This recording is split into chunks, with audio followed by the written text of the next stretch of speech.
What's up? What's up, hybrids? Welcome back to another episode of the Fandom Hybrid Podcast. This is Hanako, and I am here with Anthony, Lori, and Mike, and we are discussing the fourth episode of the third season of A Discovery of Witches. And I am going to start this off by saying I need these shows to stop giving me characters that I am going to fall in love with just for them to kill them off in the same episode. I was not happy with what happened to TJ Weston. I was so hurt. Though. You knew it was going to happen. Well, yeah. There was no way he was going to survive more than one episode. There was absolutely no chance in hell. As soon as they left, Peter Knox hadn't have gotten involved. As soon as he gave them the picture and they left, and Peter Knox had figured out where he was dead. He was gone. It was pretty much word for word from the book, but the thing is that it was so heartbreaking because I fell in love with that character because I thought he was so much, because we don't see a whole lot of demons besides Agatha, and Hamish might pop up and maybe say a line, but we don't get a lot of demons. So but in the book he actually goes into a little bit more about how his family not only was safekeeping and it being the skin of one of his relatives. He goes deeper into how he has cared for the page over the years and what he's done to secret the page away in order to protect it, because he's like, if I don't protect the page, people will come after it, and if people get the page, then they're going to want to know how I wound up with it. He's very territorial and he's very, very protective, but at the same time he is more willing to give it to Diana than anyone else because he finally sees that that's the right thing to do. It's so heartbreaking. I mean, it's about 2 chapters in the book, but it's so heartbreaking. Oh my God, it broke my heart. But at the same time, I was like, even now more than ever, Peter Knox needs to die. But here's the other thing. This is something I noticed, and I don't know if I noticed this in other episodes and just didn't pay attention to it, or if it's just something that I'm clinging on to. So when he walks into the Coven location, the way he kind of stumbles in there, he stumbles in there like he's going through withdrawal or something. You know what I'm saying? He's in bad shape. He looks like he's in bad shape. But one thing I noticed when he pulled out his little, we always talk about his little dark magic ball that he uses to, do whatever. I just realized that I have never seen him do any sort of magic on this show without that ball. No, they talked about it before. He burned himself out when he killed Rebecca and Stephen. Yeah, but see, I didn't realize that he completely burned his magic out. I thought that he burned it out and then it came back, kind of, I won't say wobbly like Satu's, but remember when Satu opened up Diana, she lost her magic temporarily, but it started coming back. So I thought that Peter's came back, but it just wasn't as strong, and that's why he needed the ball. I didn't realize he lost it completely. Yeah. I was like, oh, so what y'all really need to do is to destroy that motherfucking ball, and then he can't do shit. Because when I tell you, I'm so sick of Peter Knox at this point. Yes, he has lost his magic. Basically, he did burn out, and the funny thing is that he kind of hid it for a long time, thinking that it would be come back, because for him it was like, well, if Diana is as powerful as they think she is, but I can't prove it, he basically burned himself out trying to force her to do magic. And then he finished it with her parents, because you have to imagine Diana's parents both come from very powerful witch lines, and so dad's a time walker, possible weaver, mom's a bishop witch. Anybody worth their salt would have probably taken a little bit more care. It was alluded in the book that if he would have maybe taken 1 or 2 other witches, he probably wouldn't have burnt out permanently. But he was also obsessed with Rebecca. You have to understand that. Yeah. He always thought in the back of his mind that if he could get rid of the father, then she would, turn to him, and then everything would be hunky-dory, and then he could be with her. So a lot of that was vengeance too. So there is nothing about Peter Knox's character or personality that will make me think that Rebecca would ever be with him. Ever. I mean, but yeah, that dude needs to die. He needs to die a horrible death at this point. I was wondering, was the ball that Satu threw through the window, did he go out there and like, of course he probably did. Just make another one, but he probably just like really scoured the grounds to find his little pet rock. Yeah. He ain't got a choice. If he wants to do magic, he ain't got a choice. He needs to find his little talisman so that he can do the poof poofs. But and just that imagery of him crawling around in the dirt on his hands and knees looking for that thing just brings me so much satisfaction. Just yes, groveling and scraping and getting getting dirt on his knees and the palms of his hands looking for it, and hopefully it was under a car and he had to reach under there and lay sprawled in the street trying to reach for it. No, remember the congregation is on water, so he probably would have had to swim. Now that would have been funny if he had to go swim for it. He had to go dive for it. That would have been great because they're in the middle of the ocean. But anyway, so we kind of skipped ahead a little bit. TJ Weston is the name of the person that Phoebe locates who possibly has the third page of the book. And through their research, they actually do find where he is. And Diana, Gallowglass, and Sarah go to see TJ Weston, and they realize that he is a demon. He also he is a little bit. They use the location spell to find out where he is with the coven. Oh yes. So we do need to go back to that. But since we mentioned him, he is a demon. He is agoraphobic. It appears to me. It also appears to me that he is slipping into a little bit of that madness that the demons usually get. That they've been talking about the demons, slip into madness because of everything that's going on with the creatures. I don't know if he was like that before, because he does seem like he's a bit eccentric as well. But he was an interesting character. But yeah, let's go back to how we got there. So Diana decides that what she needs to do, she needs to do a locator spell, and they need to locate a coven in order to do the spell, because as Sarah says, you have to have a witch from each element in order to do the spell. So Sarah, and Gallowglass go into London to look for the location of where Goody Alsop's old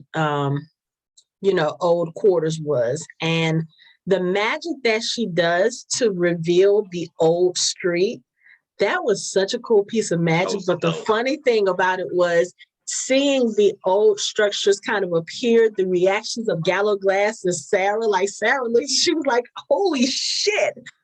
I don't think Sarah really, really understood how powerful Diana had become until that moment.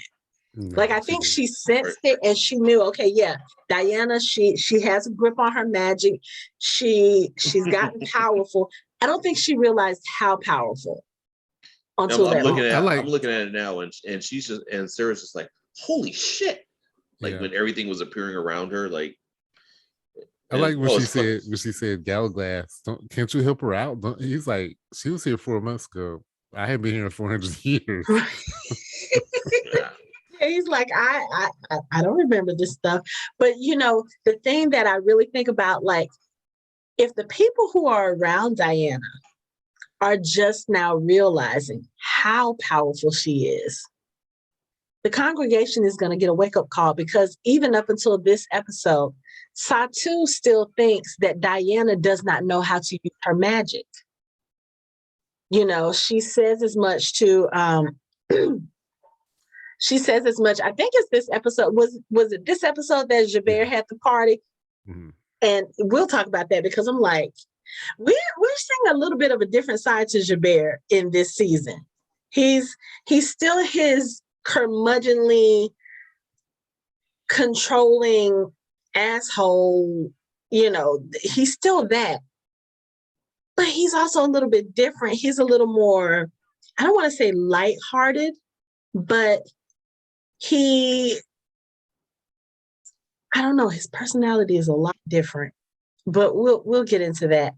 But yeah, so Satu, when she's talking to Benjamin about Diana and about how, you know, everyone thinks that she's the witch that's gonna, you know, she's gonna be the one that knows everything, blah, blah, blah. She was like, what if Diana's not that witch? I saw inside her. She has great magic, but she doesn't know how to use it.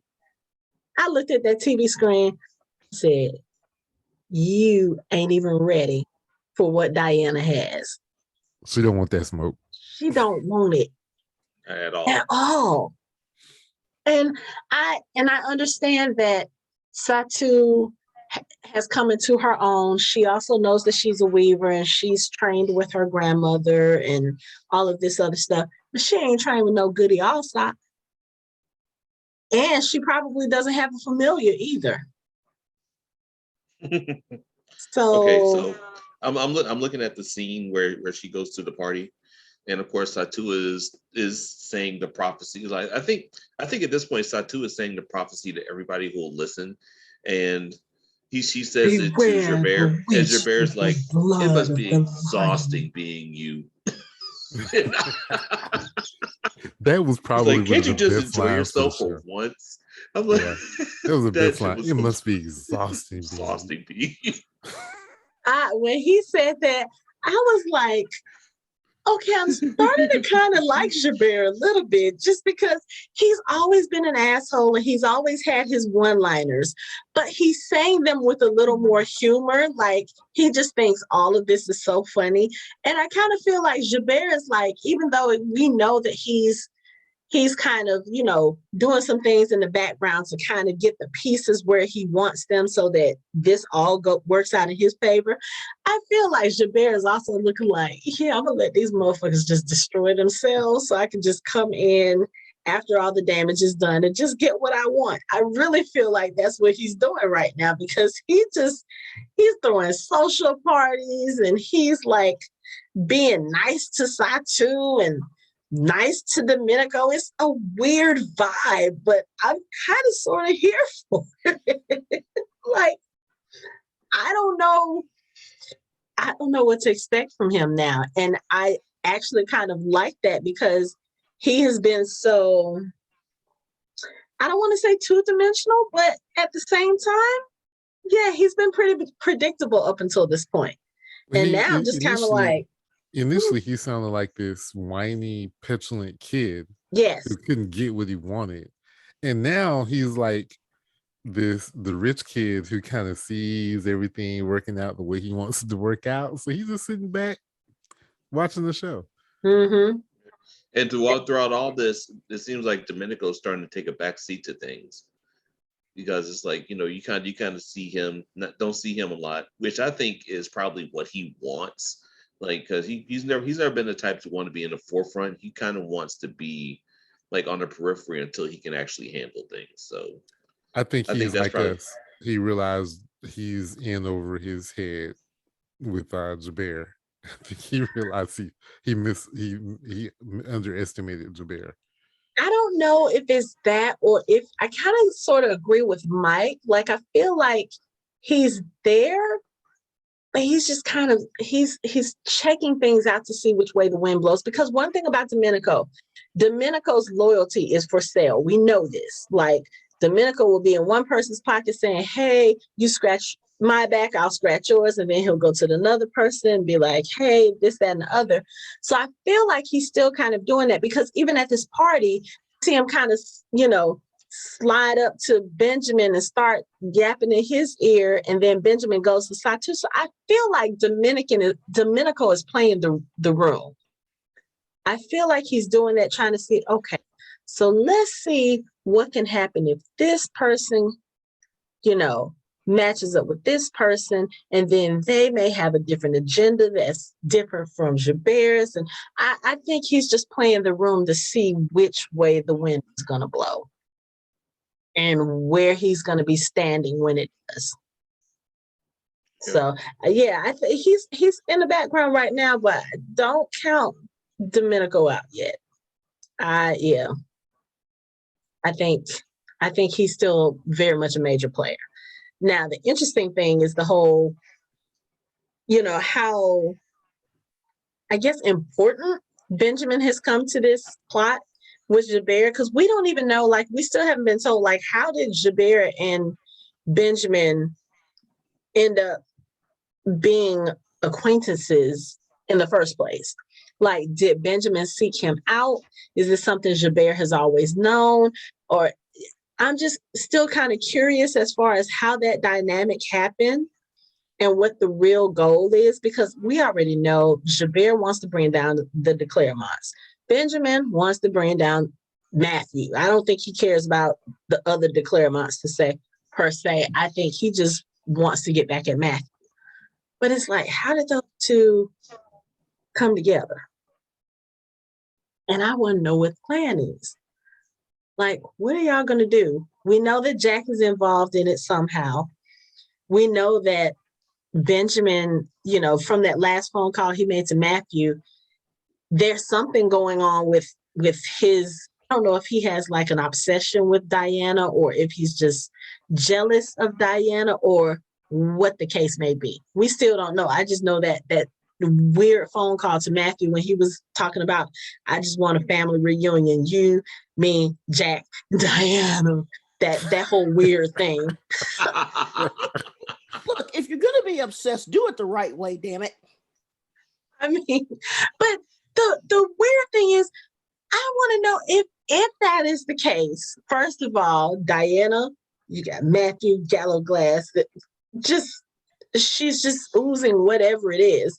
But if he's obsessed with her or has some kind of obsession with her, how did that come about? Because he only met her the one time when she was in the creepy guys. I cannot remember what his name was. When she was waiting for him. All it takes is one taste. He didn't even taste. He just walked past her and smelled Philippe's blood vow. So, what was that one scene between Matthew and Diana when she tasted like chamomile tea, or was that smell? What was that was in the first season. That was the dinner when they had dinner for the first time. Yeah. No, even better during the first episode when he picks up her sweater and smells it, and also he's like, King! Yeah. Walk past me slowly. That's right. All you need is not run, or I will chase you. I'm like, bruh. One whiff of Diana Bishop. This smells like obsession. That's just wrong.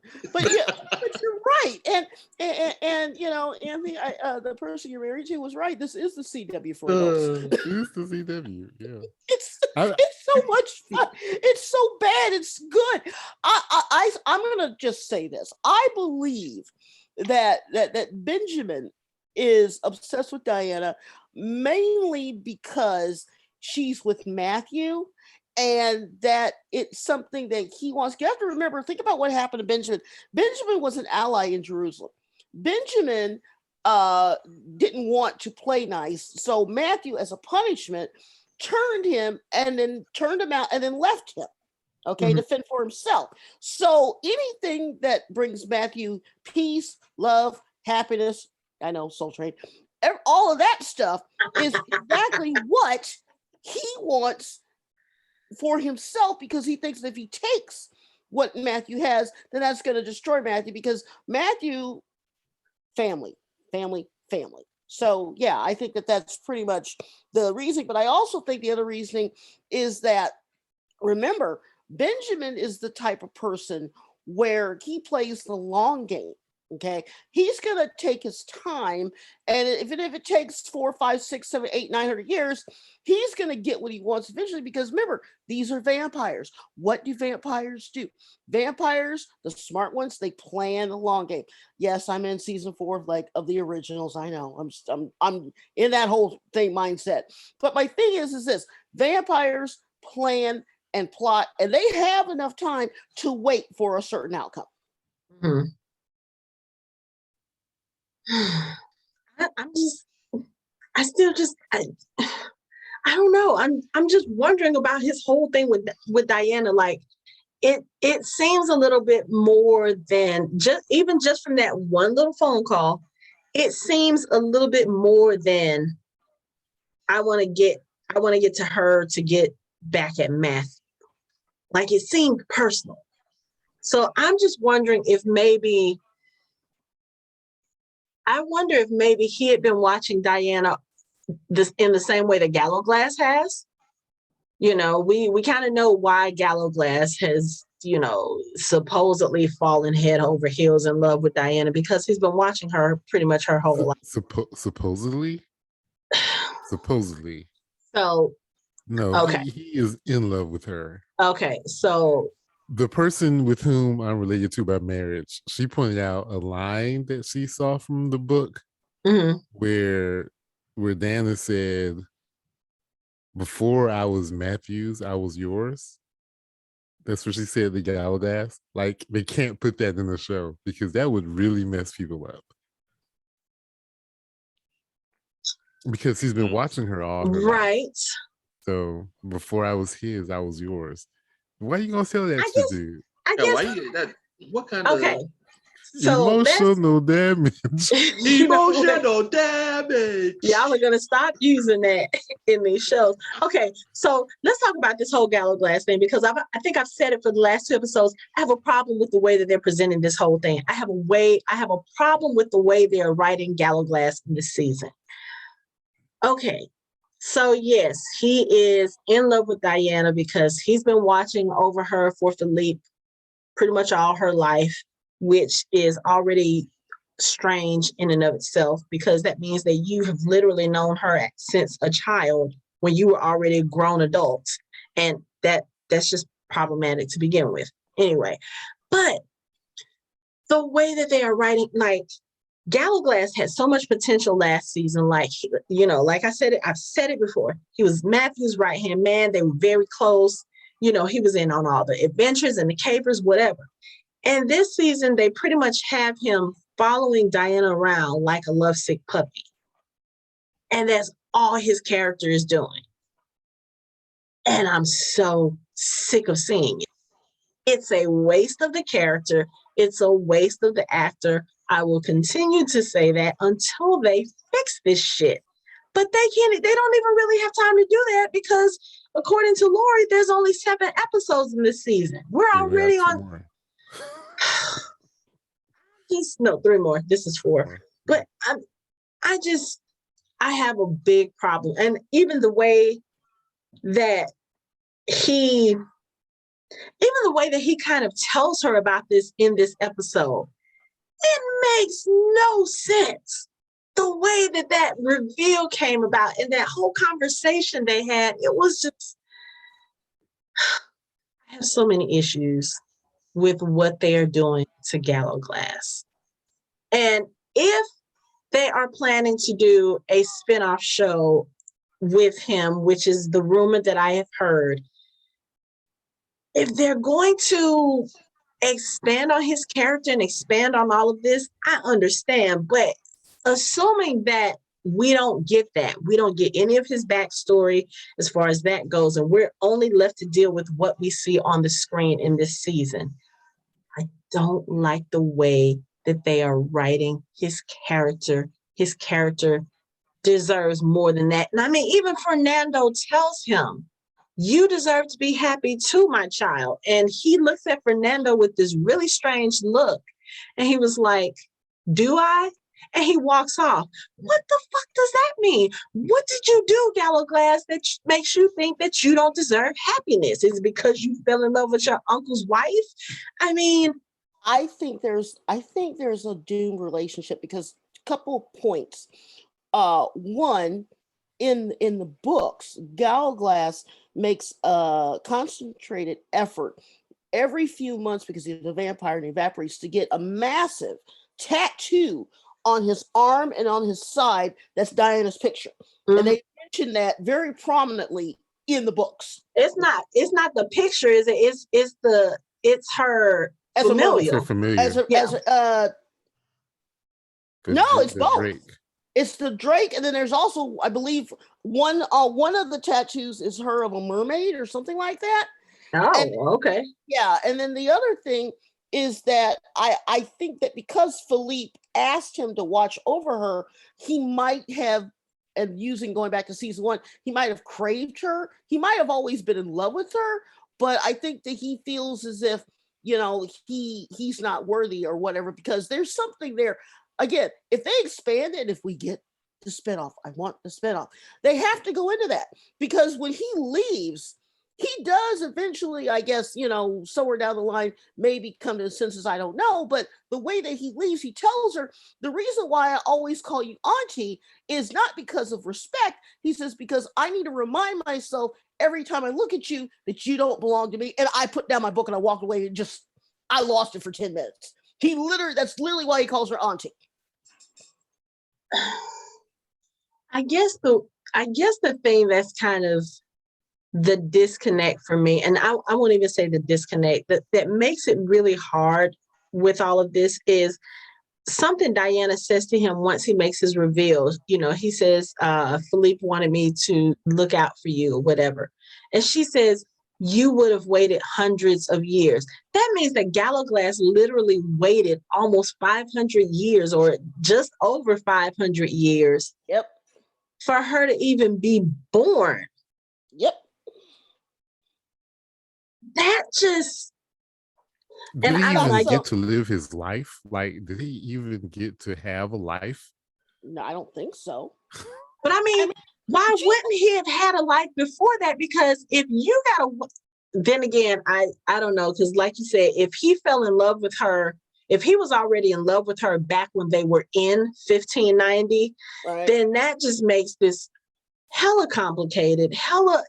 I don't know. In the show, I mean, I haven't gone back to watch the second season, but I don't even know, did he even give any indication that he felt anything like that about her? No, did not. Nope. And that would mean, to me, that would be like a failure in writing, because if you're gonna have this thread of a storyline, then you need to start it somewhere. And it's like they didn't really start it in the show. Yeah. Right. Yeah, it isn't. It's not revealed until book 3 that he's so in love with her. So again, we go back to the same premise. That girl's got some hormones, pheromones, whatever. That all was it milkshake, Khalees? It's supernatural. She got that supernatural whip appeal. Like, there you go. No, they can hear her blood singing. It's singing this crazy tune. Whatever you want, it's all right with me, cause I got that witch appeal. She's got something, I'm telling you. I mean, every single guy that she comes across that she's not related to they're all in love with her.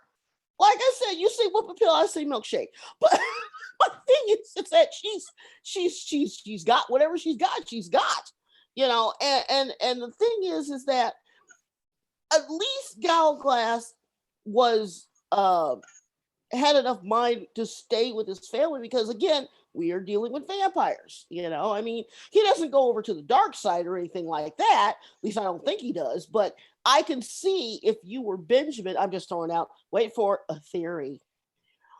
If you were Gallowglass, yes, if you were Gallowglass and Diana is married to your uncle, she's pregnant with twins by your uncle, you spent 6, 7 years, 100 years in love with your aunt, and she recognizes that you are in love with her, but she obviously doesn't have any more feelings other than being your aunt.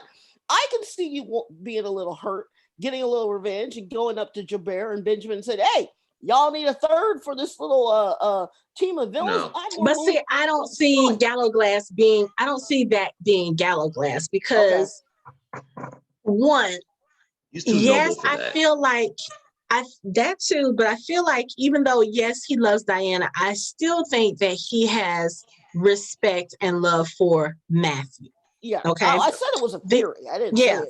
The other thing is Gallowglass fell in love with Diana already knowing that Yeah. it was a lost cause. I mean, she went to France with him and they are officially mated. She is his mate. They have Philippe's blessing. So I don't think that he would go the quote unquote revenge route because his feelings are hurt, because he knew going into this that she was never going to be his. You know, like she was Matthew's. Yes. Period, point blank. Yeah. And when we get to episode 5, there's one little sticking point that I do want to point out, which is interesting, but we'll get to that later. I am really concerned about how they're going to wrap his story up, because I mean, I the only person in the books that has a sadder story is Hamish. And they don't touch much on Hamish, but Hamish basically winds up alone, right? Because of whatever reasons. And I'm like, why do you have to take all these men who are very powerful, very strong, obviously have open hearts, and they wind up with like nothing? You know, it's sad. Yeah, I feel that too. And then just, going through this episode, so, the whole thing with Diana, they find TJ Weston, they retrieve the page. She goes into labor as they're leaving TJ Weston's house. And then she gives birth to the twins, which she has a little boy and she has a little girl. Well, she has a little girl first and then she has the boy.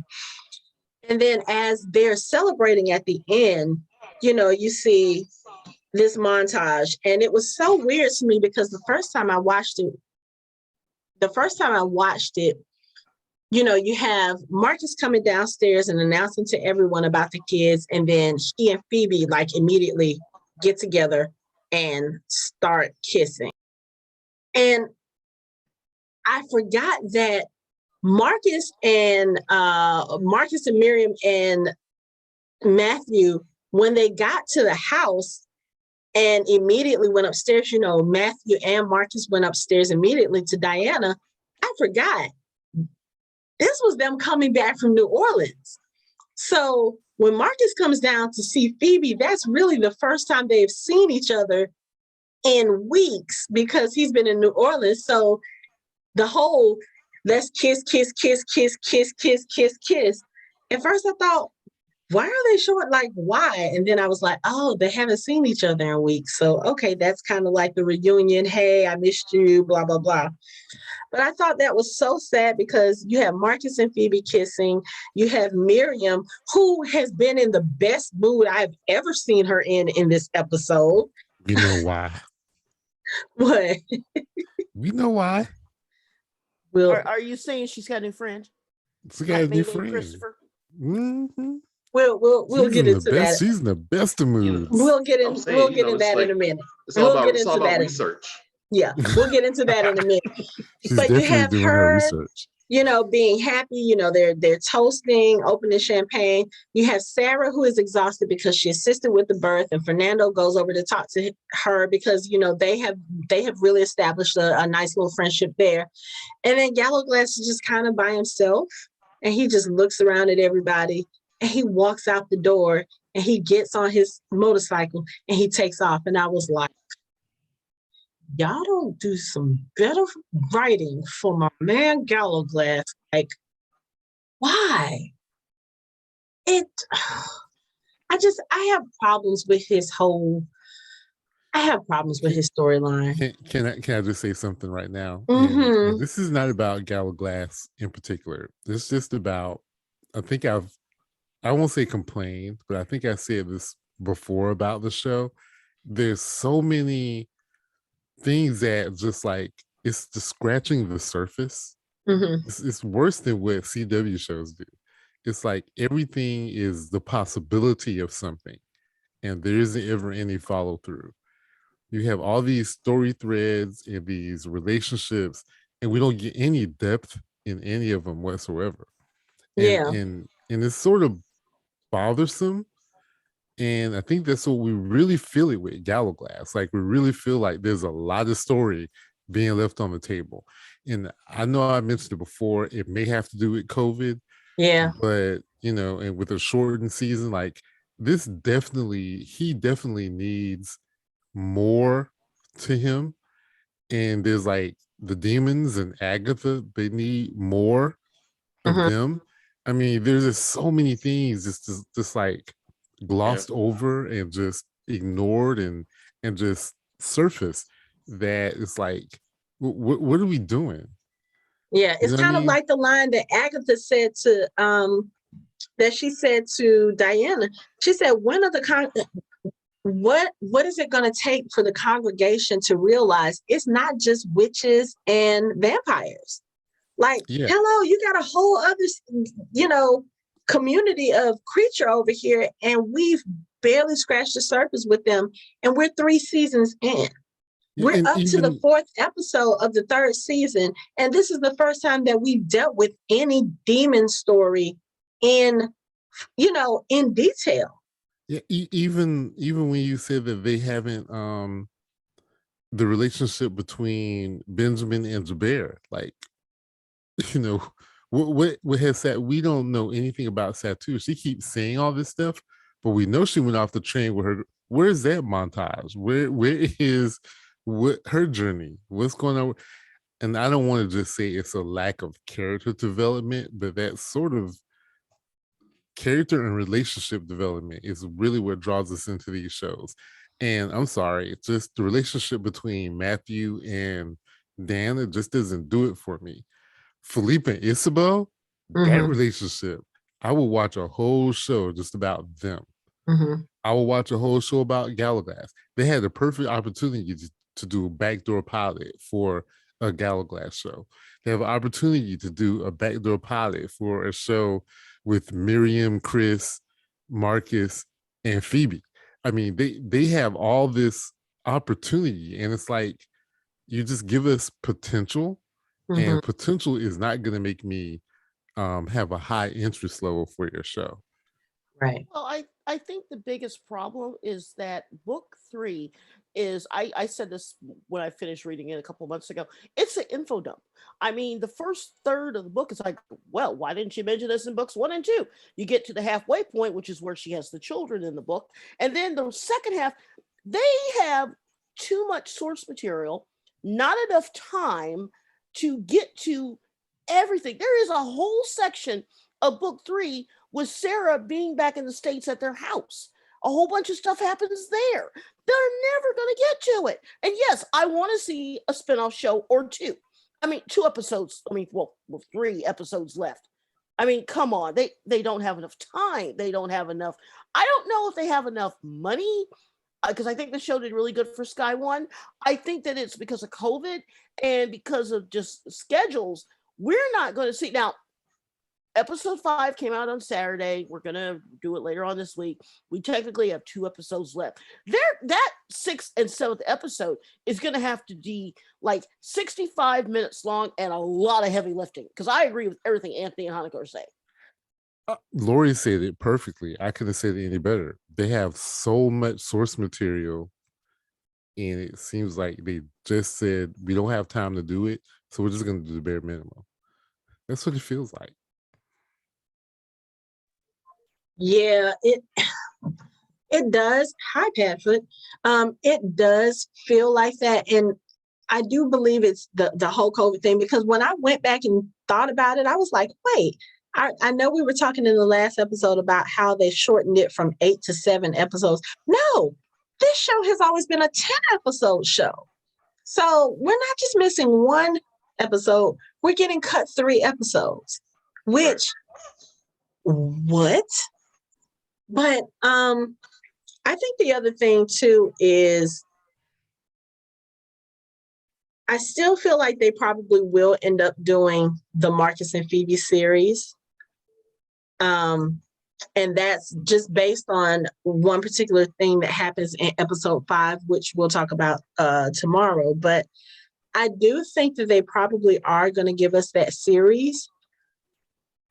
But again, my issue hasn't been with the writing for those two characters, because even though we don't see as much of them on the screen, we have seen enough now, I think, to establish their relationship and where, how important it is in this story, or with their own story. But again, the Gallowglass thing just kind of really bothers me, and I know we had to have another big bad for the whole thing, and I don't have an issue with the whole Benjamin storyline. But if I had to choose over getting more of Gallowglass's backstory and fleshing out his character more and dealing with this whole Benjamin thing, I'd be like, fuck Benjamin.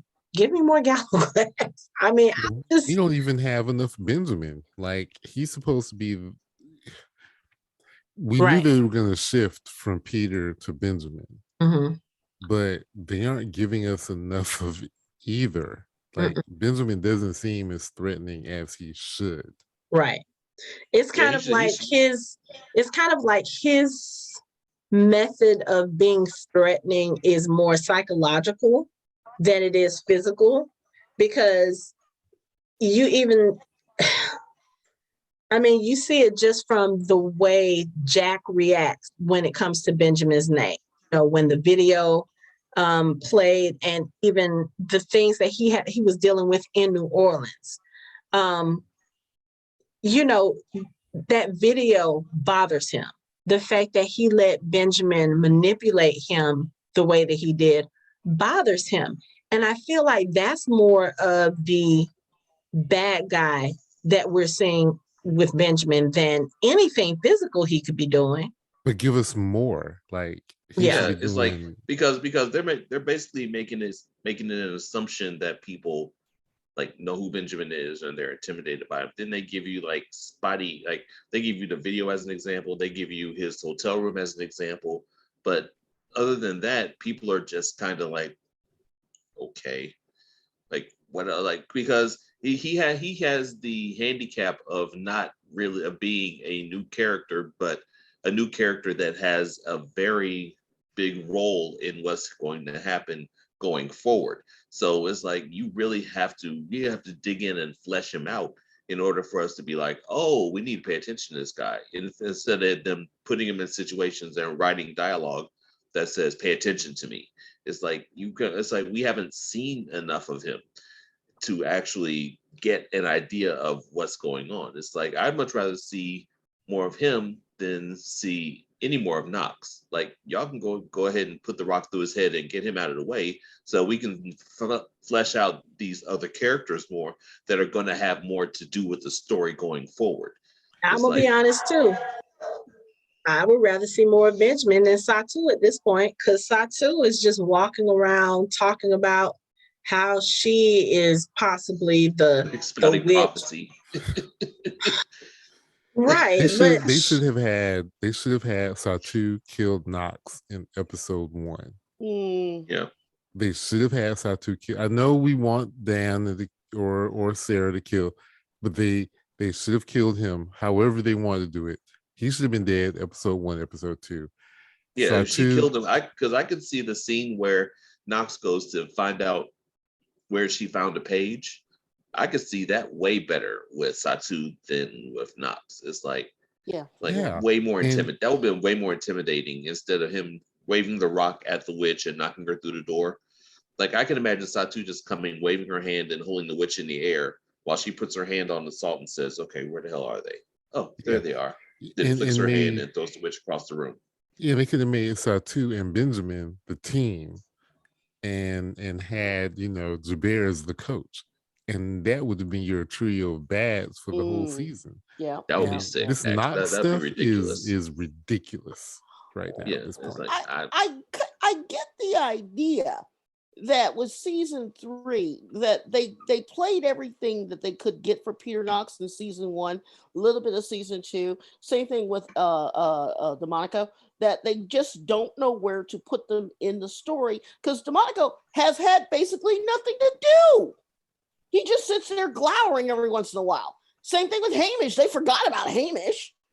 I mean, Hamish has London to run. Hamish ain't got time for all that. He's like, yeah. look, call me when you need me. I got to go run London's financial district. That's true, but know. still, when they saw that they only had 7 episodes, they really could have shortened some things to make room for things that made more sense. You know, I mean, getting rid they of Peter should have Knox done. would have They should helped have a done 2 lot. full episodes on New Orleans. If it's going to be as important as it seems like it's going to be, like we should have got 2 full episodes instead of them cutting back to London, back to Venice. We should have had 2 full episodes of them in New Orleans to get it. But Mike, to like set it up. New Orleans is not in book 3. There is nothing about New Orleans in book 3. They put it in the TV show. If they're using that to set up what might be Marcus and Phoebe's story, then it makes sense for them to put it there. Right. So I don't have any gripes about that, because if that's how you're gonna introduce that new series, if we're getting a new series, then yeah, I understand that. And I won't even say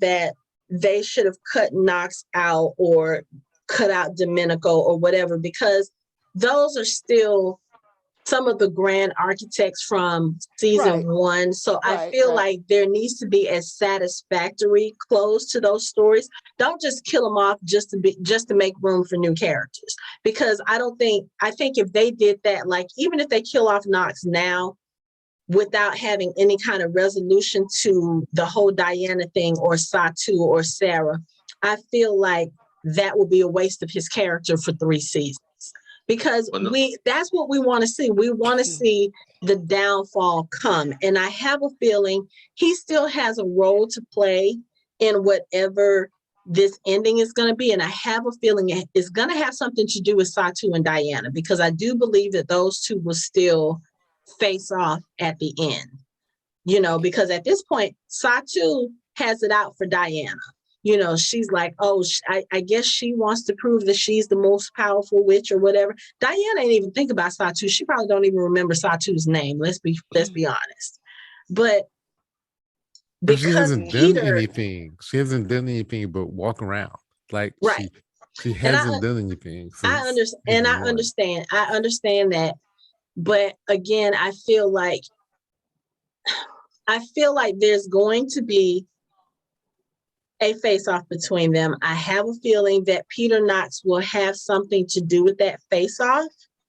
But also, too, there are a couple other things that I started thinking about with episode 5 that I'll get into later, as far as certain things I kind of think may happen at the end of this series. But we'll come back into that, because we've spent way too much time on this and we still have other things to talk about for the episode.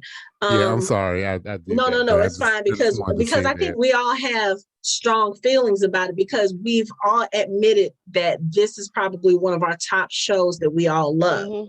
So when you have a show like that you love and you're passionate about and speaks to you, you want them to do it right. And there are a couple of things with this season. Again, it could be because of COVID, the shortened episode numbers. I just feel like there are certain things that they could have done a little bit better. But again, we still have 3 episodes, so we don't know how that's going to play out. So it could be that the things that we feel like they're lacking right now, they may pay off in the next 3 episodes. Right. So and I'm trying to keep an open mind about it. But the whole the Gallowglass thing really does bother me. Like really, really bothers me. And the fact that season 1 was pretty much damn near perfect. Yeah. Literally. So going back to the beginning of this episode, Miriam takes a trip to New Orleans. And it is because they have found out through samples, of course, last episode, they went to New Orleans, they established peace with the New Orleans vampires. And I guess Ransom and Geraldine and some of the other New Orleans vampires have sent blood samples back to London so that they can try to work on this cure for blood rage. Well, one of the things that comes up that Christopher discovers during the testing is that the blood rage And I am not a scientist, so I'm probably about to screw all this up, so forgive me. But anyway, You want me to say it? yes, go ahead. Yes, go ahead. Yes, Mr. Science Guy. Basically, without muddling the waters, basically there's something in their human DNA that activates that activates the blood rage. Mm-hmm. That's basically what Chris has discovered, that there's something, because the vampire DNA does change a lot of your human DNA, but there's some human DNA that isn't changed. And if you want to think about it, it's the things that make us human, that we have arms, legs, we stand up, opposable thumbs. There's something inherent in our DNA, human, that hasn't been changed by the vampire DNA, which is causing the blood rage to express itself. So that means, and Miriam, of course, she goes to New Orleans to tell Matthew this, because somebody please explain to me, Matthew knows that Miriam and Chris are trying to work on this cure. Why the hell is he not answering her phone calls, her text messages, and her emails? He's sitting on the porch drinking old fashions, reminiscing about him and Diana, as opposed to picking up his damn phone. Yeah, I mean, it's New Orleans, and I've sat on a porch drinking in New Orleans. I understand the draw to it, to be sure. No, but as soon as you sent those samples off of Ransom and Marcus's kids, you should have been, okay, what did y'all find out? That was the whole purpose of you being there. Besides making a sign. I think he already knows. He already had an inkling about what they would find. I don't think he had an inkling of that, because when she mentioned it to him, he looked very shocked and very surprised. I think maybe more so he was probably thinking, what if it doesn't work? Maybe that's what he was thinking about, because if you look at the thoughts that he was having while he was on the porch, he was reminiscing about, his life with Diana, but he was also thinking about, like the time that she almost sacrificed herself for him when Juliet almost killed him. She gave him her blood and he drank from her, and he could have killed her. He had told her plenty of times before, if I ever start drinking from you, I'm not going to be able to stop. I'm going to kill you. And she allowed that to happen anyway, because she wanted to save him. And I think he was thinking back to everything that has to do with blood rage. Like, what if this doesn't work? I think he was just thinking about the conversation Miriam had with him after that. I think he was in that mindset of thinking worst case scenario. And I think that's one of the reasons, Miriam goes out and she has a talk with him. And I will say again, in this episode, I feel like Miriam, we see a little bit more of Miriam's, like, her real personality come out, because we've always seen her as, stern, kind of mean and unfriendly. And in this episode, she literally lets her hair down, and I think we get to see a little bit more of her connection with Matthew and her friendship. And she is like literally sitting there telling him stuff that I don't think anybody else would dare tell him. And it feels like he's sitting there, I won't say wasting time in New Orleans, but he's biding his time because he's scared to go back home, not knowing what his children are going to be and what they're going to become. I think he has that fear, and I think Miriam senses it, and she calls him out on it. And she tells him, you're going back without a cure is not your failure as a father, but you staying here is. Like, why are you still here? And your wife is damn near about to give birth. You need to go home. And I think he needed to hear that from someone in order to, I don't know, just. Someone needs to kick him in the ass and get him moving forward. Right, but because we have to think about it. He was sitting on the porch thinking about all of this after Miriam had told him this. So he's thinking, okay, so if it's in the human DNA, that means that no matter what we do as creatures, it's bound to happen at some point, Not depending on not who not necessarily, depending but on who they convert, because they don't know who can they have to identify what it is in the human DNA. I have A theory? a speculation. I have Mm-hmm. a suggestion, a couple of suggestions as whatchamacallit would say. Anyway, so I remember a very long time ago that I said that it has a lot to do with the demons, that the demons are the ones. Mm-hmm. I guarantee you, if they started studying demon DNA, which I don't think they have, they will find that it's not human DNA that's triggering the blood rage. It's going to be demon DNA. And I'm going to say it right now that Matthew, all the people who have expressed the blood rage Mm-hmm. are people who have demon blood. Mm. I do remember you saying something about that. And I'm fairly certain if they were to, and they don't even have enough time to do this, so I don't know how they're going to work it in. But if they are able to study the demon DNA, they will see that that's not the human DNA, because that would be the part of the DNA that doesn't change.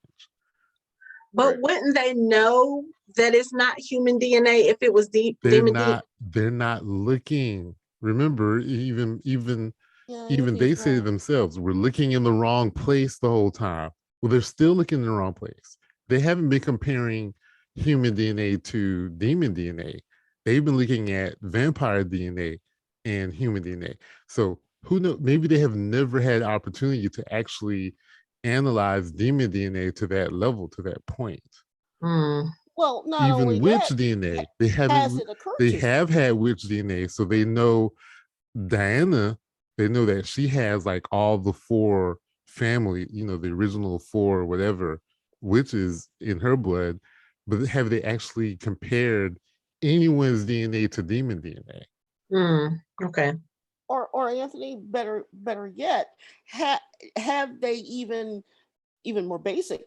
I don't think they've even considered with their test to include uh, the demon, because demons are creatives. Okay. So it wouldn't be too far of a stretch to say that the demons, not only are they the markers of whatever genetic that makes witches and vampires and demons, but they also probably could be the key to not just blood rage, but for why they're losing their powers, what makes a weaver, what makes someone be able to time walk. I wouldn't be surprised that they don't get to it in the series, but it seems that even if they don't consider the demons to be anything more than just pests, I wouldn't be surprised if the demons were the ones that had all the answers all along, because why else would the vampires be so dismissive? I mean, the witches aren't much better, but at least the witches are willing to have a conversation with demons. Vampires won't even look at demons. You see what I'm saying? Mm-hmm. It's like dirt on the bottom of your shoe, sort of a thing. And even when they were looking at Dan's DNA, they weren't looking at it for markers other than trying to figure out why she was as powerful as she was. It's like, ooh, they were actually just studying witches in general. Yeah. They weren't This is looking true. at comparing the DNA between the different creatures, which, if Chris, being the human, scientists would be like, that might be something we should do. Because one thing about vampires are reluctant to change, as we know that they tend to stay, monolithic in their beliefs. So Miriam and Matthew and Marcus, being the researchers they are, they're still only going to focus on one thing. Like, they didn't even consider the possibility of looking at Diana's DNA. Just like one of those random things. Maybe we should look at witch's DNA. And that's when they find out about Diana. But did they ever think about maybe we should look at demon DNA and try to figure out what's going on with them? They've been focused on their own DNA for so long, find out what's wrong with them. They never thought to try to figure out, well, let's look at everyone's DNA. But then it's also difficult because of the covenant, the congregational rule, the covenant. They're not going to be able to just go get demon DNA. but I'm sure if they wanted to, they could have. I But I'm mean, saying all that to say Agatha that could have the given answers are some there. Hamish. Well, the answers are there if they want to look for it. You know what I mean? But they're like Chris, they've been looking in the wrong place all along, and they still are. But I think I think if they figure it out, I'm pretty sure they're gonna realize that is demon blood. Diana's gonna have demon blood in her DNA. Matthew's gonna have demon DNA. All the blood rage vampires are gonna have demon DNA. And the reason why it's everything is all screwy is you're not letting demons congregate with anyone. Even each other. Even each other. Why do we keep having these examples of demons having witch children? Because it's just this is how it is. Yeah. You know, if Diana and Matthew can have a witch and a vampire as a child, who knows, you know, how things could be if everyone was able to congregate and be with each other. I mean, when you think about it, it kind of matches. It's like with the demons going crazy and blood rage being a kind of madness. I mean, it's like, I don't know why they didn't think of matching it before. It's like madness and madness. There has to be some connection between two supernatural races having some kind of madness that's manifesting itself. Like, I'm surprised I didn't think of that before. Yeah. That gives us some things to think about. I'm glad you reminded us of your theory, Anthony. Good job. I told you I don't do theories. Okay. It's not a theory. It's a supposition based on available. Oh Lord, it's a theory. It's a theory. It's a theory. It's okay. I'm sure our listeners know how to use a thesaurus, but Diana's magic when she created the locator spell, the way that map just kind of formed, and that I don't know what they did to make that, but I loved ways. It. That's awesome. Oh my God, I loved it. It was so cool. Especially when it started zooming in, when it went up, then it went push. Then it went up, then it went push. That was dope as all get out. But that damn Peter Knox had to find it. Like, first of all, how long did it take that witch to have to try to clean it up? Because I'm pretty sure she could have, all you had to do was just sweep across the table, and you're a witch. Use a spell. Especially once you realize Peter Knox was in the room. No, you know what he's capable of. After Diana told her to watch out for Peter Knox, he's probably going to come here looking for something. Throw some water on it. Dissolve the salt. Clean that shit up. Like, get a rag. Like, wax on. I don't understand. Get that shit out of here. I don't understand. Our first Karate Kid reference. I don't understand.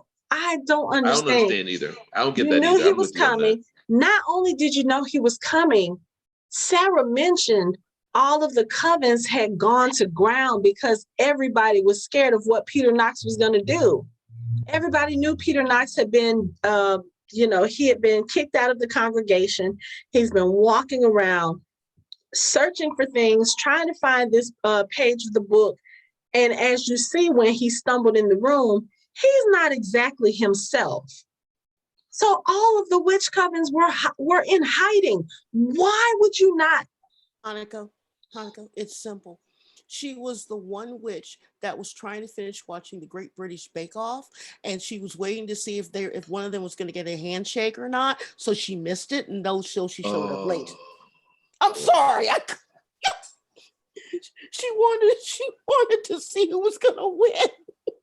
I mean, it's a great show and all, but I don't think it's that great that if there's a homicidal witch. I mean, think about it. Word would have gotten out by now that Peter Knox was killing witches. I mean, I'm sure Emily Mather's death is not a secret. People would know, witches would know, hey, he killed another witch to try to get this. We might need to leave him the fuck alone and hide for a little bit. He admitted it in the congregation. He did Yeah. when he was accused of. He was like, "Well, she was a pest." Right. Yeah, and see, that's the other problem that I have with this whole thing with the coven in London is in the first part of the book, they have a really great coven back where are they from in New York? Madison. Yes, Man. they have this great coven in Madison that really rallies around and basically does everything that we just talked about that they should do in London that they don't.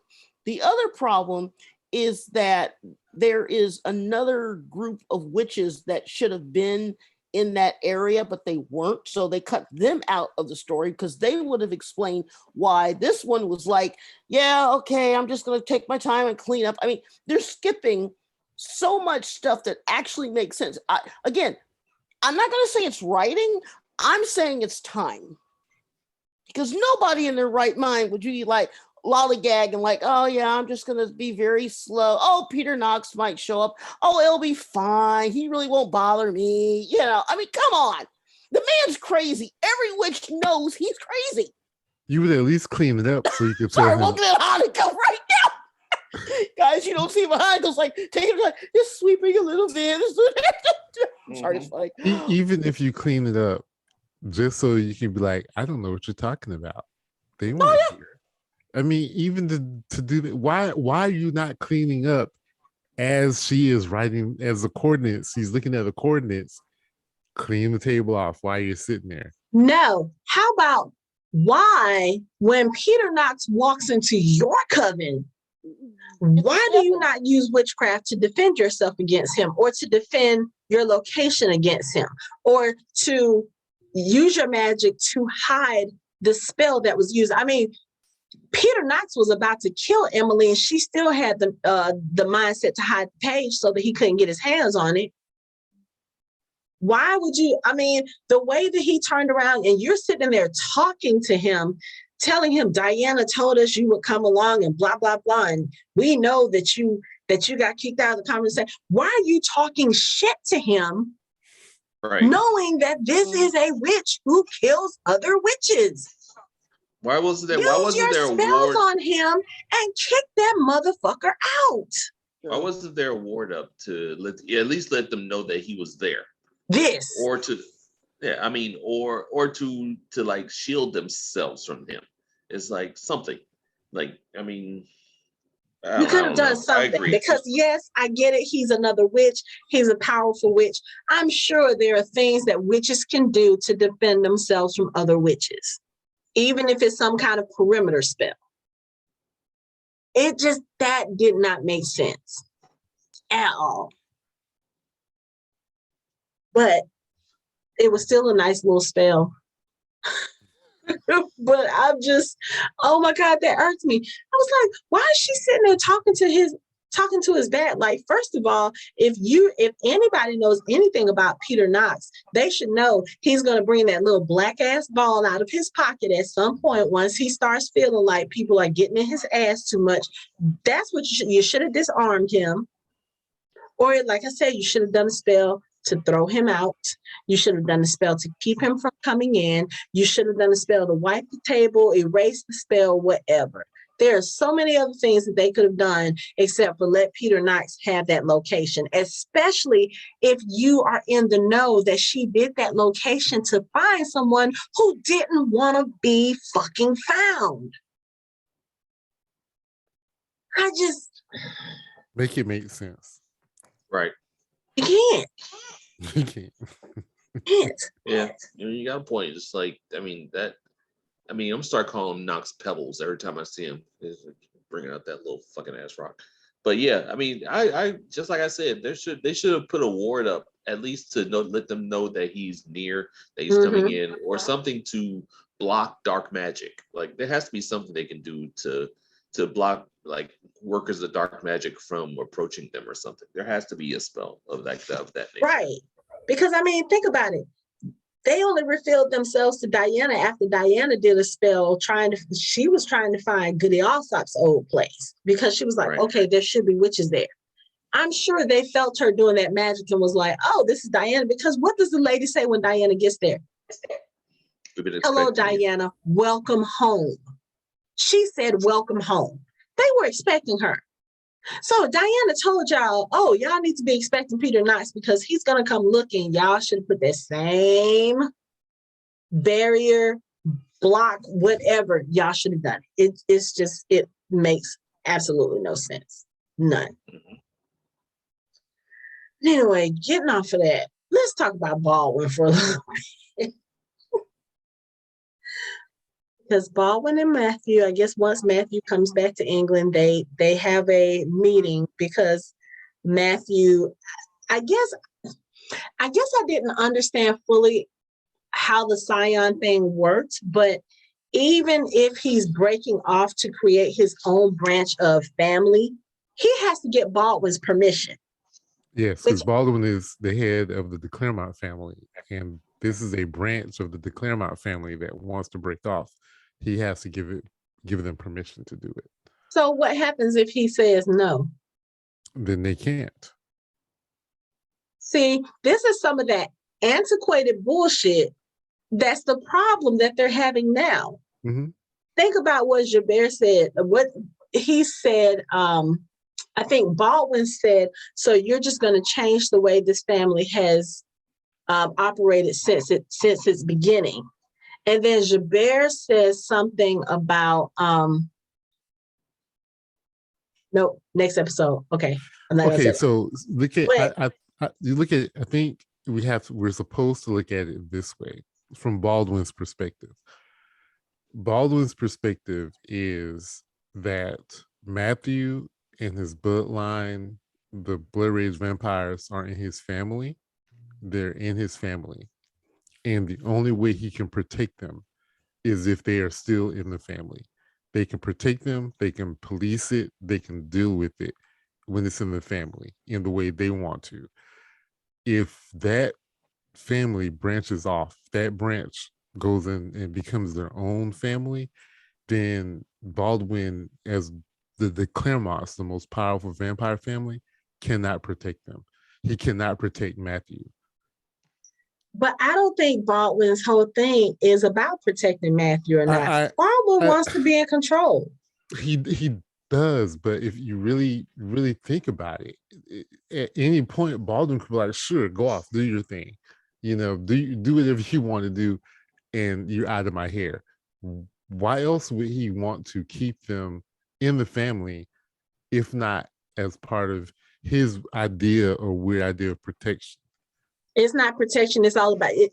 Well, it's about protecting his image. He doesn't want whatever Matthew does to come back.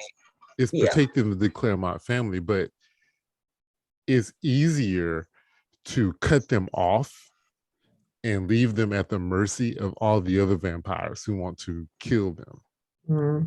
But he doesn't do that, because to cut them off is actually easier, because then you can say they're not the Clermonts anymore. They're not part of our family anymore. But no, he's keeping them in the family. He's doing every effort.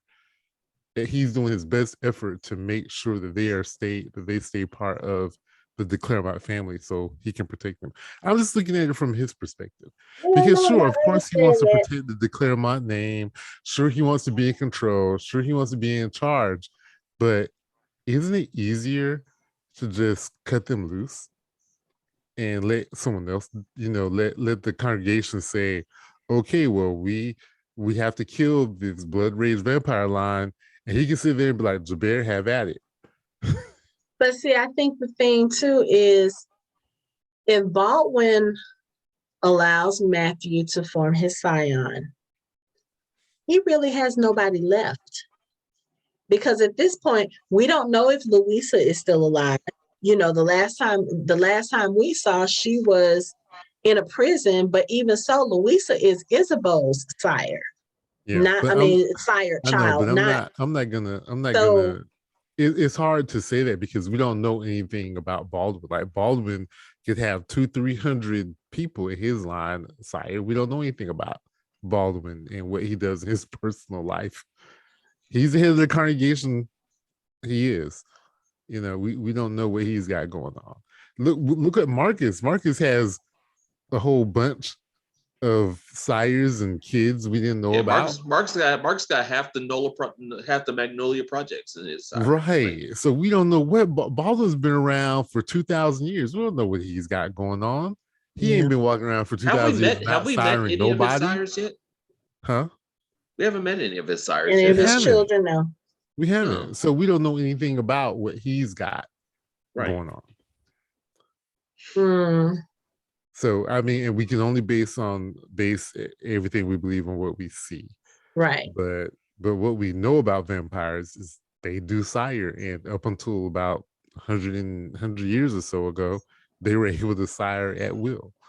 So who knows how many kids he's got walking around. I know, but like I said, my thing is we haven't met any of them yet. So that kind of tells me how they feel about him. Like, so I feel like he won't let go of the whole thing, because once Matthew and his family kind of go off on their own, he's pretty much going to be by himself, especially when dealing with the congregation, because then you won't have that whole de Claremont family thing to kind of keep you in your place. And I think it's fairly obvious to all of us. Baldwin may lead the congregation, but he doesn't have any real power there. Like everybody else, if it gets to a point where it's him or the other people are going to outvote him at this point, because they feel like he doesn't have any control. They feel like he's been using his position to protect his family, and that's against everybody else's interests, especially the witches and the demons. I just feel like once Matthew breaks off, Baldwin isn't going to have anything left. Matthew will have his own scion. He still has the Knights of Lazarus. What does Baldwin have aside from the congregation? From what we can tell, absolutely nothing. But see, I think Philippe created the congregation to not only protect Isabel and his family, it also helped end the vampire wars, if I'm not mistaken. And also whatever they had going on against the witches. It was to put all that stuff to rest and to help make sure they are hidden. So yeah, Baldwin is in that position because of Philippe. And one of the main objectives of Philippe was to protect the de Claremont family. So that's all Philippe is. That's all Baldwin has been trying to do. And I'm still not gonna go along with if they leave, he's gonna be by himself. I truly believe that he does have his own family, because someone has to be flying that helicopter. I mean, he's got to have driving him around when he can have service just like everybody else. Don't nobody in his family like him. Don't nobody in his family like him. That's probably true, but I do believe he has a family. He has to. They could look at him like how the New Orleans vampires looked at Marcus. Like, we don't like your ass because of your ass. But Baldwin is Baldwin. Disrespecting him just by talking to you. So, but we also have to because remember. then also if he does that, and they declare open season on Blood Rage, Vampire, and Carriers, then that makes Isabel a target, and he can't have that. Okay. I know I'm not trying to say you're wrong. I'm just saying let's give Baldwin just a little bit of credit. No, this is Baldwin we're talking about. Both things can be true. He can be an asshole and have an actual legit reason for being an asshole. Baldwin just wants to cover his ass. That's all. And the only reason why that includes protecting Matthew and protecting Isabel is because Philippe loved them. But if Baldwin has his way, he don't give a fuck about Isabel. He don't give a fuck about Matthew. At least that's the way he has presented himself. So, I mean, I saw a little bit of, I don't even want to say kindness, nostalgia, whatever, when he asked Matthew about Philippe. What was it like seeing him again? I actually felt that from him, like that little bit of maybe longing, or, maybe Philippe was the only person in that family he actually cared for. But I felt it when he said that line. But everything else, I'm sick of Baldwin's ass too. Let me just put it like that. I'm sick of him too. So, like, you want things to stay the same. The congregation wants things to stay the same. Y'all want things to stay the same old antiquated way. Like, I feel like the people in the congregation who don't want change, who want things to be the same way they've been for thousands of years, those are the type of vampires that if they were slave owners, they would still want slaves this day. That sort of thing. It's like you don't like change. You don't like change. And that's the reason why y'all creatures are dying out, because you don't adapt to change. You don't evolve. But anyway, Lord, I know. But let's see, what else is there for us to talk about? We talked about the babies already. Diana had her twins. She had a little girl who they've decided to name Rebecca, and they have a little boy that they've decided to name Philip. Don't know what they are yet, because that happened kind of towards the end of the episode. So we don't know if they are going to show signs of being witches or vampires, or they may just be regular human. It could be that they are born without any powers, which I seriously doubt, but there's always that possibility. We didn't talk about, did we talk about Agatha and Diana getting the page from TJ? We kind of talked about it. I don't think I mentioned that Agatha was with her, but yeah. So when Diana, Sarah, and Gallowglass go to see TJ at first, and they try to get the page from him, he won't relinquish the page because, one, as we learned last season, the pages and the cover of the Book of Life were made of the skin of creatures. And that particular page that the demons have is actually made from the skin of one of TJ's ancestors.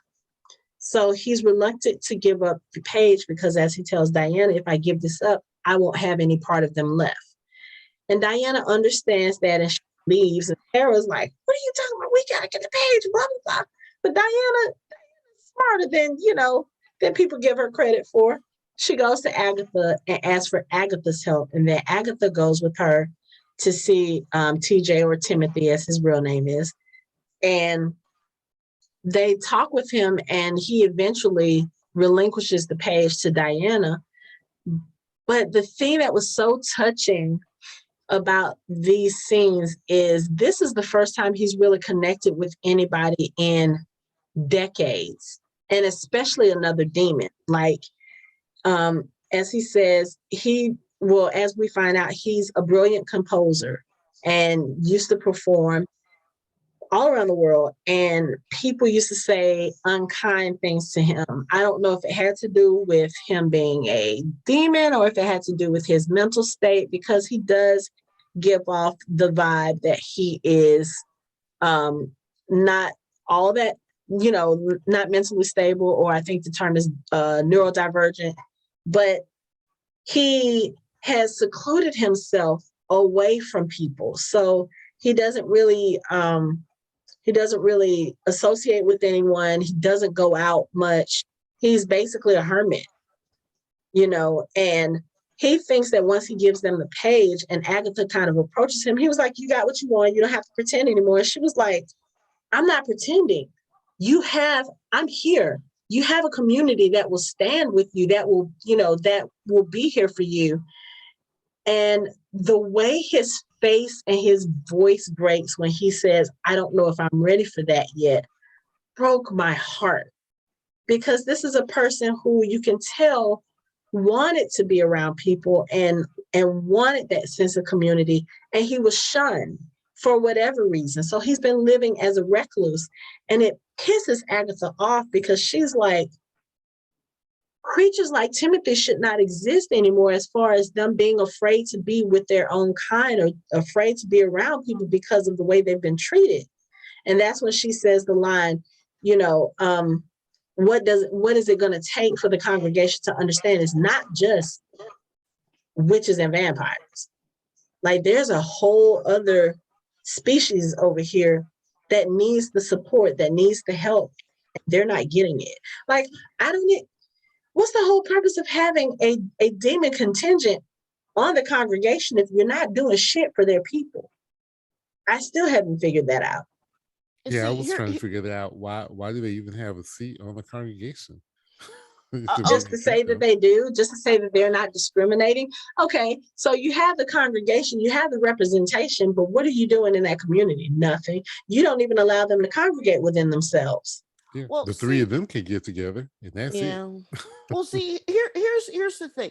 I firmly believe that that's all the vampires doing, because the vampires, they hold themselves above the witches and, of course, the demons. And it's sort of like, there in this country, there's a history of this term called second-class citizen, third-class citizen. And they've always treated the demons as second and third-class citizens. And no one has really stuck their hand up and said, hey, this is wrong. Why don't we change this, this, and this? So it seems like it's naturally accepted that they branded the demons crazy from the get-go. Everybody says, okay, the witches might stick a toe in or out a little bit to do a little bit, but even the witches aren't there. And I think that the reason that is that I suspect that the demons are way more powerful than the vampires ever were, or there's a dirty little secret that the demons might be the reason why everyone else is the way that they are.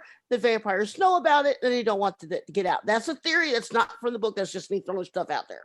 I think Anthony mentioned that last season too, or maybe even during the first season, that like, what was it? I think you said, Anthony, that the demons are like the blanks that are used to create the other creatures. Yeah, the other creatures. So that would make sense, but it's one of those things where it's kind of like, you see the prejudiceness of the congregation, and yet you still want to continue moving forward in the same way you've been doing for the last 900 years. It's almost like the congregation doesn't realize that vampires are failing to sire, that demons are going crazy, and that the witches are losing their powers. Because here's the thing, I can understand them saying, okay, the demons are going crazy, whatever. The witches are losing their powers, better news for us. But if the vampires fail to sire, then there's not going to be vampires in another couple of hundred years. Something must be done. I'm just saying, I don't think they're looking at this quite the way they need to be looking at it. But they're looking in the wrong place. Yes. But that's just the congregation, I guess. Let's see. I don't have a problem seeing a smiling Miriam more. Like if we could get that Miriam in some more episodes, I would love it. And Isabel, even, we get Isabel on the phone, and Isabel is sounding all excited about her grandkids arrival. I was like, I like this. It's different, but I like it. I'm always down for more Miriam, for sure. I mean, Miriam done let her hair down, and she's there. She's being encouraging to Marcus. Like Marcus is running up the stairs to help, and he forgets his doctor's kit. And she's like, Marcus, here, you've done this hundreds of times before. You'll be okay. I'm like, wait, is this the same Miriam that's always like getting in Marcus's ass? I literally thought that was Phoebe for a second. I was like, wait, that's Miriam? That's not Phoebe? Like, what the hell? Like, why is she being all nice and shit? Right. But I mean, like Isabel being a giddy grandmother is just hilarious. It is, but but I'm here for it. I'm here for all of it. Like, I think everybody, even like with the whole Miriam thing, 2 babies being born to a witch and a vampire, like that's not something that I don't think any of them have witnessed. So I I can understand the excitement and like, okay, now that it's almost here, like, oh wait, we're about to have babies, like, and I can't help but think too, probably from Miriam's point of view, she was like, oh, we'll have new subjects to study and try to figure out this whole blood drainage. Yeah, well, there's that too. But I think that with Ysabeau being a grandmother in the books, they haven't done it, but I think they might, because it's not really a spoiler, but in the books, Sarah is called grandma. Oh.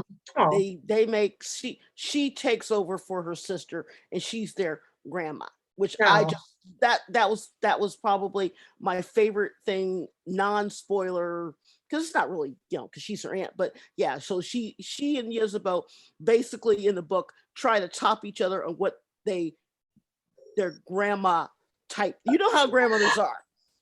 I would love to see that in it. So they sort of just a little bit, but they sort of try to top who's the favorite grandma, which was beautiful.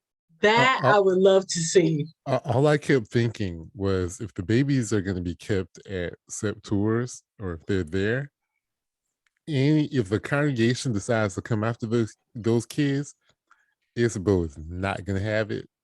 Not going to have it. Mm-mm. As soon as anyone tries to come there, she's going to tear their throat out. She's not going to have it. And no way those babies are not going to be spoiled like no one's business. Oh, absolutely. How many family? Fernando alone. I mean, come on. This is something that a family of vampires, well, it's a blended family of vampires and witches, they've never had a baby before. Mm-hmm. So this is something that is, okay, well, first of all, let's take 2 steps back. Think about this. What would be the reaction now that they know that this is possible for a witch and a vampire to have a child? What if, I'm just throwing this out here, what if other families, other relationships decide, screw the congregation, let's try to have babies? What happens if you have a society for the congregation winds up being blended, winds up being, for lack of better terms, hybrids and tribrids? Yes, I'm using Vampire Diaries terminology. What if all of a sudden, or even better, what if, because they hinted at it, that all along there's been blending of 1 or 2 or the 3, and the congregation and the vampires are upset because they want to try and stop it, because what does that mean? Less purity of your race. Right. Now, I have a question. So I know the congregation is the governing body for the creatures. Is this for the creatures all around the world, or is it just in Europe? This is everyone. It's for everyone. It's for everyone, because there is somebody that we haven't seen yet who is Scottish, who has something to do. There's another one that is from, I think, Caribbean, if I remember correctly. So it's all over. Okay. Yeah, it was Philippe did it. It was agreed upon by all the creatures. Okay. Part of it, and if I'm not mistaken, anyone who's not going along with what they want, they get dealt with.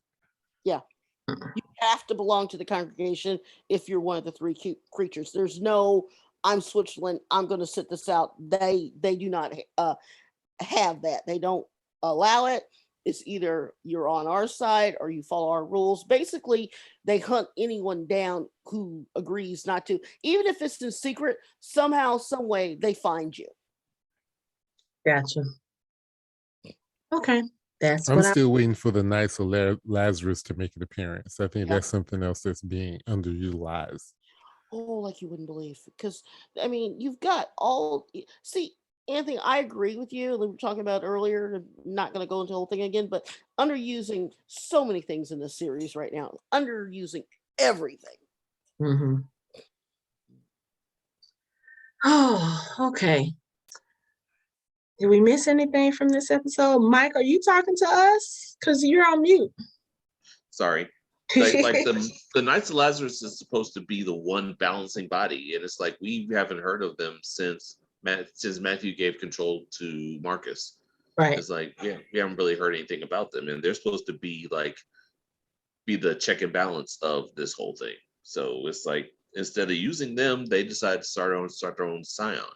instead of using the nice Lazarus for its intended purpose. So does that mean it's basically null and void now? Well, I don't know, because we have been seeing this image of a sword with many hands on it in all of the promos for season 3. So that either has to do with the Scion or it has to do with the Knight. So we may see that come up in the next couple of episodes. Just, I don't know if Matthew moves forward with the Scion, because even though I know he needs Baldwin's blessing or permission, like, so if Baldwin doesn't give it, what is he going to do? Because it's not like he can be like, oh, okay, well, I'm going to unimpregnate my wife, or, you know, have these kids go back into, I mean, it's possible. Diana could time walk and they can do all that, but they're not going to do that. They're still going to be doing the same things that they're doing. I don't see Matthew not being friends with Hamish anymore. I don't see them not being friends with Nate and Sophie and Agatha anymore. I don't. It's just they've gone too far now to go back and say, okay, yeah, we'll abide by the rules of the covenant. You can't do that, because one, you've already made it to a witch, which breaks probably rule number 1 of the covenant. And then not only that, you've now had children with them. Not having children, those children have been born. So you've broken the covenant all the way through. So regardless of whether or not Baldwin approves or not, you pretty much have your Scion. It's just unofficial at this point. Yeah, but I think we established in season 1 that Matthew has like no desire to follow the covenant whatsoever. Nope. Best friend is a demon. He's studying creature DNA. He's doing his thing, and no one messes with him because he's the Claremont. Right. So I can't wait to see where this is going to go, because I have a feeling this is going to come to blows, because Baldwin is just being an ass, and he's being a stubborn ass at that. And it's not going to work with Matthew and Diana. Oh, and then when they did meet up, first question he asks is, he thinks that they're forming the Scion because he doesn't want to kill Jack. Excuse me, Jack is off limits too. But even if he did do something about Jack, there's still his whole witch wife and whatever children, whatever they are. Baldwin just need to go somewhere. There's still his whole Gallowglass? super powerful witch wife who almost probably killed you once. Killed him. Right, exactly. Start rattling chains at your ass, put you in line. He spared his life. Right. What were you saying about Gallowglass? Gallowglass leaves them when they're like their most vulnerable. Like, again, really? I told you I have problems with the way they're writing Gallowglass's character. I'm not about to go on another 30-minute tangent. Years, and you're Gallowglass had to go and protect her whole life. Then when she needs you the most, you dip. Okay. Because your feelings are hurt. Oh, okay. Like you didn't know that was going to happen. You hear the baby's born, and you tell Fernando, Matthew will never leave her now. Matthew wasn't going to leave her before. Do you not know the vampire rules? When a vampire mates, it's for life. It was called wishful thinking. Again, I do not like the way that they are writing Gallowglass, and I really hope he wasn't this stupid in the books. He wasn't that stupid in the books, but at the same time, again, like I had a problem with Jack, how they wrote Jack basically, and I don't want to, I have to say it nicely, and I don't want to get myself, they treated Jack very childlike in the Yes, books. You mentioned that. Mm-hmm. That's the best way I can describe it without saying what I really want to say, which is I can't say. Gallowglass, okay, I'm just gonna say it. In the books, he's treated like a chump, basically. It's see, this is the problem I have with her writing. She's a wonderful writer, but I just feel that book 3, the first half of the book was yes. Second half of the book, as it closer it got to the end. Why am I waving with my hands? Anyway, the closer it got to the ending, the more it kind of slid downhill. because she dropped so much stuff in book 1 and 2, seasons 1 and 2, and when it got to the back half of the third book, she dropped the ball. I mean, Gallowglass's story, they didn't even hint of a failed romance, which even if you would have given me that, would have been cool. Okay.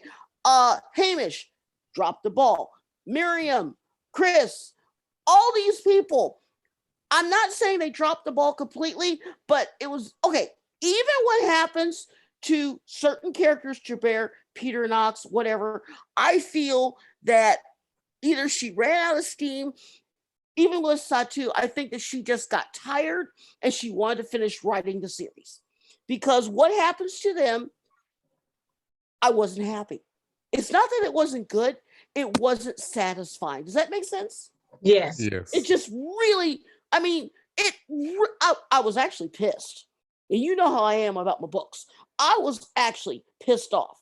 When I read that last paragraph and they do the whole thing, and let's just say they got to really show me in these next 2 episodes, 3 episodes. That's all I'm gonna say. Okay.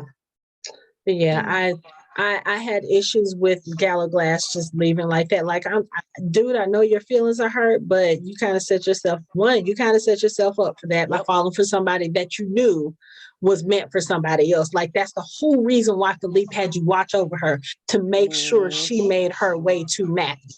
Exactly. 2, like you said, they're in a position of vulnerability right now. Right. And you just up and leave. Yeah, I got problems with that, but we're not going to go in another 30-minute tangent. I think Anthony's screen name says it all. His screen name says Gallowglass, and that's how I feel like they've written this character. It's just, it makes me sick, makes me mad. But on the bright side, we are adults fanboying over a series that we have deemed the CW for adults, and we're having the best time of our lives. Unfortunately, she's correct. Yeah. Is what it is. It is. Did I miss anything? Did we miss anything? I think we touched on everything. On that dastardly Peter killing Timothy. Yeah, we mentioned that. I think we mentioned that at the very beginning. Like, it was obvious that was going to happen once Peter figured out where they went. And, of course, he would have gotten there after Timothy had already given Diana the page. So, Peter Knox can't do anything without hurting somebody else. That's just how incompetent he is. And he proves that with this. And that whole scene just broke my heart, because Timothy didn't have to die. But I'm glad that Agatha was, she had made her way back over there and she found him and she was there with him. But that whole scene was just so heartbreaking. Okay, so when Agatha got there, she saw Timothy on the table surrounded by salt. So I'm assuming that's so he couldn't get off the table and get away from him. Probably so. Because it's just like, if I've learned one thing from Supernatural, I've learned that demons can't cross salt. That's one thing I've learned from Sam and Dean. Thank you, guys. It's not as if they used it every episode. Exactly. So I'm wondering, like, did she move? How did Agatha reach in, and if demons can't break salt lines, how did she reach in and get him and touch his head? The line probably had been broken by that point, but I mean that could have been just sloppy writing too, but it could have been broken, or it could have been maybe the salt line. To look at it, I didn't notice. I couldn't tell if it had been broken or not. Well, I think he used that to torture him, because remember he put a salt line around Rebecca and Stephen, right? So he probably opened him up in the same way that he did, something similar. Something similar. So it probably wasn't as much to keep him from escaping as part of a ritual. Because he did have blood coming from his nose, almost like he had internal bleeding or something like that. So, and then when you look at him, when Agatha approached the room, he didn't look like he had any physical damage. So I'm assuming whatever happened to him was internal. Or emotional. No, we're not. We're not. I will Are mute you you. talking about I will mute both of you. I will mute both of you. You will not do that. That scene was too serious and too sad. Okay, you're right. I'm sorry. Mm, Okay, but yeah, we're really I really fighting enjoyed it. that. We're really fighting the urge. I know you are. I know you are. I mean, shout out to them giving Gallowglass on the motorcycle the symbolism of the guy riding out of town on his horse slowly to, like, you know, heading off to Lord knows where, like, you Riding know, off into the sunset. And I think the really sad thing about it was when the motorcycle pulls up, there's an echo somewhere. When the motorcycle pulls off, you see Matthew in the window holding one of the babies. He just kind of, he just kind of side-eyed, and then he just kind of looked up. And I feel kind of sad for Matthew too, because as we saw in the second season, he absolutely adored Gallowglass. Right. Well, and I'm sure that as much as Gallowglass was trying to keep all of that to himself, Matthew is a vampire. He would have been able to sense Gallowglass's moods around Diana. He probably has known since Gallowglass stepped back into Septor. Hanukkah. Hanukkah. Yeah. Gallowglass's first name is Sorley. I know. I saw his whole six name, full name. Okay, on, that's all I'll say. That's all I'll say. I saw that. His name is Sorley? Sorley. Yes, Sorley. Sorley. Yes. I was wondering where that name came from. Yep, now you know. Now I know. So he sorely wished that he could be with Diana. Like he sorely. Oh God, I knew you were gonna do that. No, on that note, we're gonna end this show right now. You can find us online at www.fandomhybrid.com.